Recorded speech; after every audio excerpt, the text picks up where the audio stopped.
Now that you've graphed the equations or the point and slope that you were given from pages 216 and 217 for problems 1 through 3 and 12 through 17, we're going to take those lines on the graph and we're going to write the formula for each of those lines.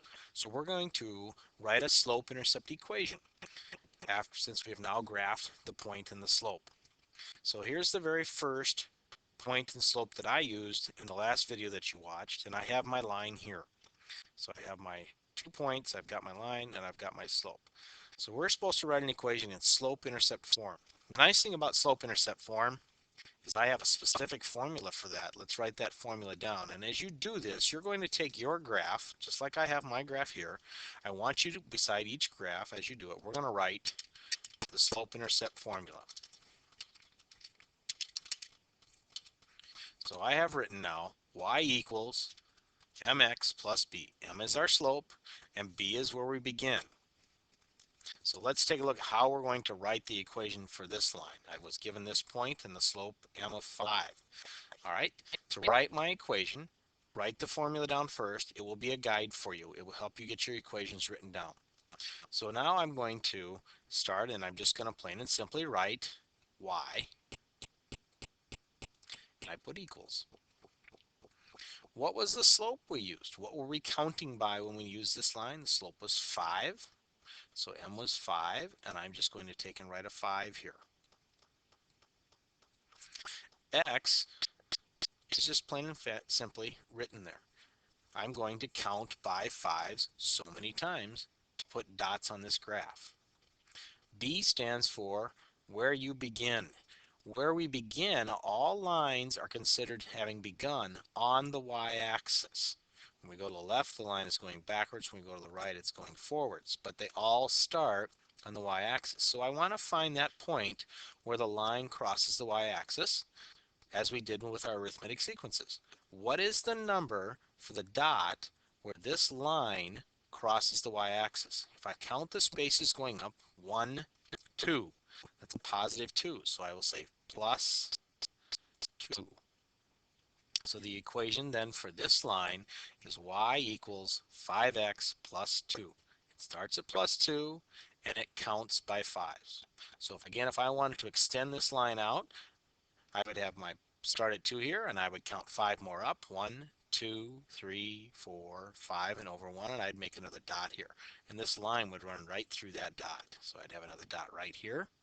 And if I was to continue that line on, it should go right through that dot. All right, so formula, y equals 5x plus 2. Let's look at the next one that I did. The next one I did had a slope of negative 1/2, and it started at 4 negative, and we put our first dot at 4 negative 5. So let's take a moment next to this graph, and let's write our slope-intercept formula. Write that down, help us guide it. Y equals mx plus b is our formula. That's the slope-intercept formula. So we're going to write the equation in slope-intercept form. I'm now going to write down y. All of them start with y for slope-intercept form. Equals the slope. What were we counting by here? If I look at my slope that I was given, it was negative 1/2, and I'm going to write in negative 1/2 for m. And I counted that so many times, but I don't know how many times we're going to count it. So we put x, y equals negative 1/2 x. B is where does that line begin on the y-axis? If I go over to my y-axis right here, I have a dot on the y-axis. This is why I wanted you to draw all your lines back through the y-axis, because this is where these lines always begin. So if I count down 1, down 2, down 3. So that is a minus 3. So the formula for this equation is y equals negative 1/2 x minus 3. Let's look at our next equation. This one, we have a slope of 0. Slope of 0. Okay, let's type out our slope-intercept formula, which again is y equals mx plus b. Start again. And I'm just going to write down y. And I'm going to write equals. And what is my slope? My slope is 0. Horizontal line always has a slope of 0. I put 0 x, And where is my beginning point? Well, where does it cross the y-axis? I didn't put a dot there this last time, but I still look for that point right here. What is that point? So I count up 1, 2, 3, and I count up 4. So the starting point is right here in the y-axis at 4, so it's positive 4. So I say 0x plus 4. That's my beginning point. Now, 0 times x. 0 times any number is always 0, so we will always rewrite this type of an equation to say y equals 4. Horizontal lines will always have an equation that says y equals and a number. Because of the slope being 0, that 0 disappears.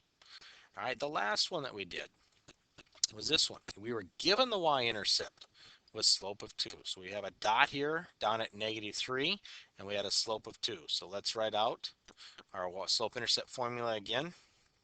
And that's y equals mx plus b. So now we've written out our formula of y equals mx plus b. I'm going to make that a little bigger here. Let's write our formula for this line. Start out y equals m is slope. Our slope was 2. We were counting by 2's. Up 2, right 1. Up 2, right 1. X for however many times we want to count by 2. Where does it begin? It begins on the y-axis. What number is that? Down 1, down 2, down 3. That's my y-intercept, isn't it? So that is a -3. So now I have written the formula y equals 2x minus 3. Okay, here's what I want you to do. I want you to take from page 216 and 217, from problems 1, 2, and 3, and 12 through 17, you have your graphs. Use your graphs to write the equation for each line. I want you to write that equation in slope-intercept form, just like I did here in the video. Write down what the formula y equals mx plus b, then fill into the formula that slope, and find the point where the line crosses the y-axis. That's your beginning point. When you're done, please bring them to me. I'd like to see your equations. Good luck.